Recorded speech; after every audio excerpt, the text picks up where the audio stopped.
Hi, my name is Monica. My friends call me Mo. Welcome to Bible in a Year with Mo. Today is day 31. I will be reading Genesis 31, Psalm 31, and Mark 3. I'm going to just dive right in. Jacob heard that Laban's sons were saying, "Jacob has taken everything our father owned and has gained all this wealth from what belonged to our father." And Jacob noticed that Laban's attitude toward him was not what it had been. Then the Lord said to Jacob, "Go back to the land of your fathers and to your relatives, and I will be with you." So Jacob sent word to Rachel and Leah to come out to the fields where his flocks were. He said to them, "I see that your father's attitude toward me is not what it was before, but the God of my father has been with me. You know that I've worked for your father with all my strength, yet your father has cheated me by changing my wages 10 times. However, God has not allowed him to harm me. If he said, 'The speckled ones will be your wages,' then all the flocks gave birth to speckled young. And if he said, 'The streaked ones will be your wages,' then all the flocks bore streaked young. So God has taken away your father's livestock and has given them to me. In breeding season, I once had a dream in which I looked up and saw that the male goats mating with the flock were streaked, speckled, or spotted. The angel of God said to me in the dream, 'Jacob.' And I answered, 'Here I am.' And he said, 'Look up and see that all the male goats mating with the flock are streaked, speckled, or spotted, for I have seen all that Laban has been doing to you. I am the God of Bethel, where you anointed a pillar and where you made a vow to me. Now leave this land at once and go back to your native land.' Then Rachel and Leah replied, 'Do we still have any share in the inheritance of our father's estate? Does he not regard us as foreigners? Not only has he sold us, but he's used up what was paid for us. Surely all the wealth that God took away from our father belongs to us and our children. So do whatever God has told you.' Then Jacob put his children and his wives on camels, and he drove all his livestock ahead of him, along with all the goods he had accumulated in Paddan Aram, to go to his father Isaac in the land of Canaan. When Laban had gone to shear his sheep, Rachel stole her father's household gods. Moreover, Jacob deceived Laban the Aramean by not telling him he was running away. So he fled with all he had, and crossing the river, he headed for the hill country of Gilead. On the third day, Laban was told that Jacob had fled. Taking his relatives with him, he pursued Jacob for 7 days and caught up with him in the hill country of Gilead. Then God came to Laban the Aramean in a dream at night and said to him, 'Be careful not to say anything to Jacob, either good or bad.' Jacob had pitched his tent in the hill country of Gilead when Laban overtook him, and Laban and his relatives camped there too. Then Laban said to Jacob, 'What have you done? You've deceived me, and you've carried off my daughters like captives in war. Why did you run off secretly and deceive me? Why didn't you tell me so I could send you away with joy and singing to the music of tambourines and harps? You didn't even let me kiss my grandchildren or my daughters goodbye. You've done a foolish thing.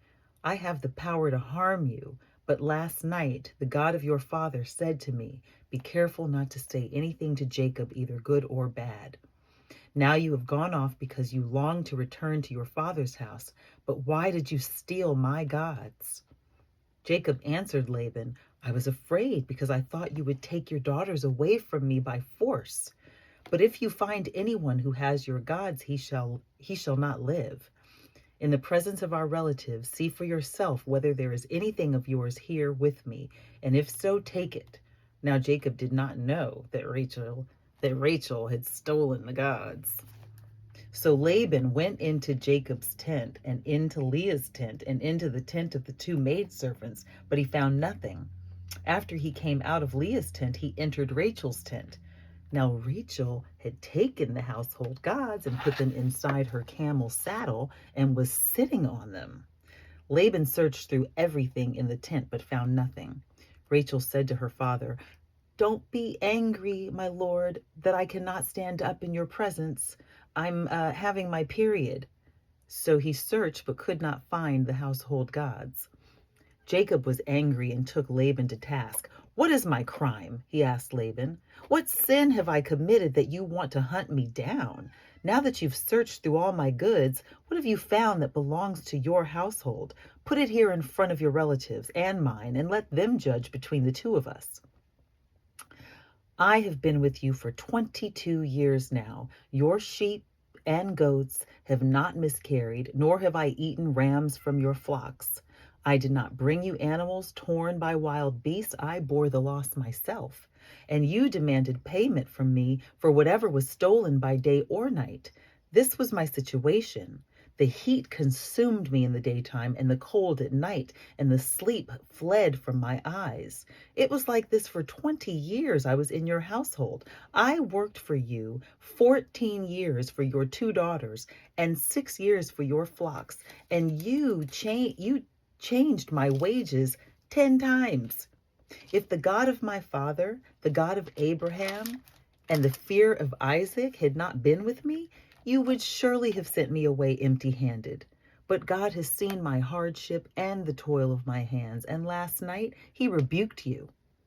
Laban answered Jacob, "The women are my daughters, the children are my children, and the flocks are my flocks. All you see is mine.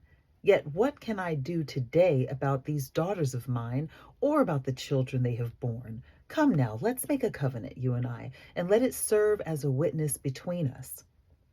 So Jacob took a stone and set it up as a pillar. He said to his relatives, "Gather some stones." So they took stones and piled them in a heap, and they ate there by the heap. Laban called it Jegar Sahadutha, and Jacob called it Gilead. Laban said, "This heap is a witness between you and me today." That is why it is called Gilead. It was also called Mizpah, because he said, May the Lord keep watch between you and me when we are away from each other. If you mistreat my daughters, or if you take any wives besides my daughter, even though no one is with us, remember that God is a witness between you and me." Laban also said to Jacob, "Here is this heap, and here is this pillar I have set up between you and me. This heap is a witness, and this pillar is a witness, that I will not go past this heap to your side to harm you, and that you will not go past this heap and pillar to my side to harm me. May the God of Abraham and the God of Nahor, the God of their father, judge between us." So Jacob took an oath in the name of the fear of his father Isaac. He offered a sacrifice there in the hill country and invited his relatives to a meal. After they had eaten, they spent the night there. Early the next morning, Laban kissed his grandchildren and his daughters and blessed them. Then he left and returned home. And now I will read Psalm 31. In you, O Lord, I have taken refuge. Let me never be put to shame. Deliver me in your righteousness. Turn your ear to me. Come quickly to my rescue. Be my rock of refuge, a strong fortress to save me. Since you are my rock and my fortress, for the sake of your name, lead and guide me. Free me from the trap that is set for me, for you are my refuge. Into your hands I commit my spirit. Redeem me, O Lord, the God of truth. I hate those who cling to worthless idols. I trust in the Lord. I will be glad and rejoice in your love, for you saw my affliction and knew the anguish of my soul. You've not handed me over to the enemy, but you have set my feet in a spacious place. Be merciful to me, O Lord, for I am in distress. My eyes grow weak with sorrow, my soul and my body with grief. My life is consumed by anguish, and my years by groaning. My strength fails because of my affliction, and my bones grow weak. Because of all my enemies, I am the utter contempt of my neighbors. I am dread to my friends. Those who see me on the street flee from me. I'm forgotten by them as though I were dead. I've become like broken pottery. For I hear the slander of many. There is terror on every side. They conspire against me and plot to take my life. But I trust in you, O Lord. I say, you are my God. My times are in your hands. Deliver me from my enemies and from those who pursue me. Let your face shine on your servant. Save me in your unfailing love. Let me not be put to shame, O Lord, for I have cried out to you. But let the wicked be put to shame and lie silent in the grave. Let their lying lips be silenced. For with pride and contempt they speak arrogantly against the righteous. How great is your goodness, which you have stored up for those who fear you, which you bestow in the sight of men on those who take refuge in you. In the shelter of your presence you hide them from the intrigues of men. In your dwelling you keep them safe from accusing tongues. Praise be to the Lord, for he showed his wonderful love to me. When I was in a besieged city, in my alarm, I said, I'm cut off from your sight. Yet you heard my cry for mercy when I called to you for help.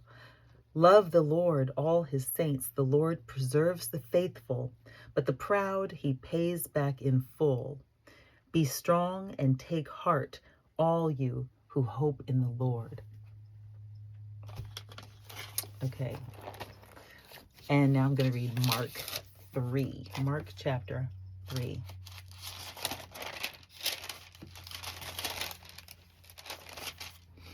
Another time he went into the synagogue, and a man with a shriveled hand was there.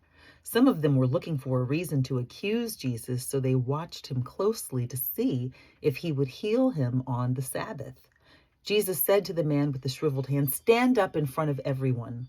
Then Jesus asked them, "Which is lawful on the Sabbath, to do good or to do evil, to save life or to kill?"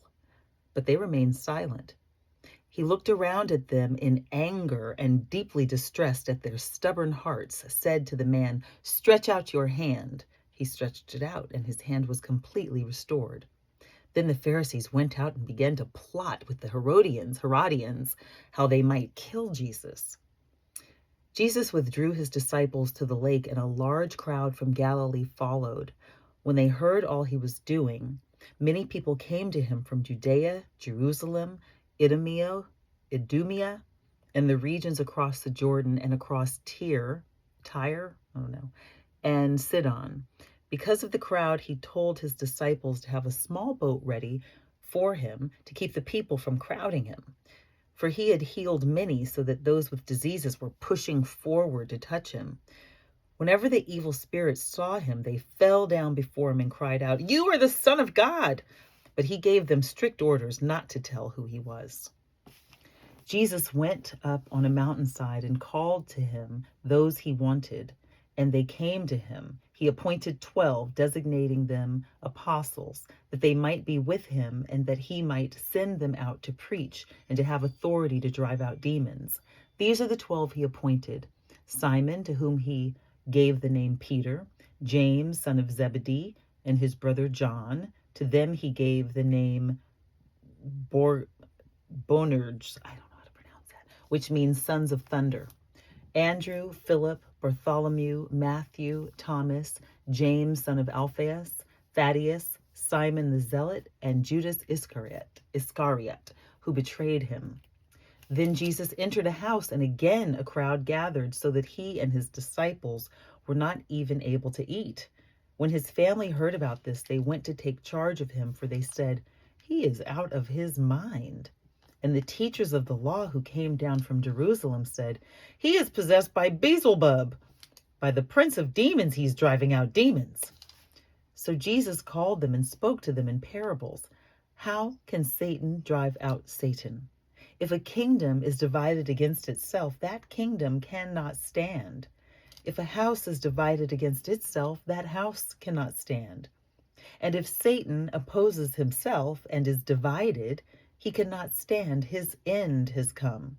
In fact, no one can enter a strong man's house and carry off his possessions unless he first ties up the strong man. Then he can rob his house." Is it 2 o'clock?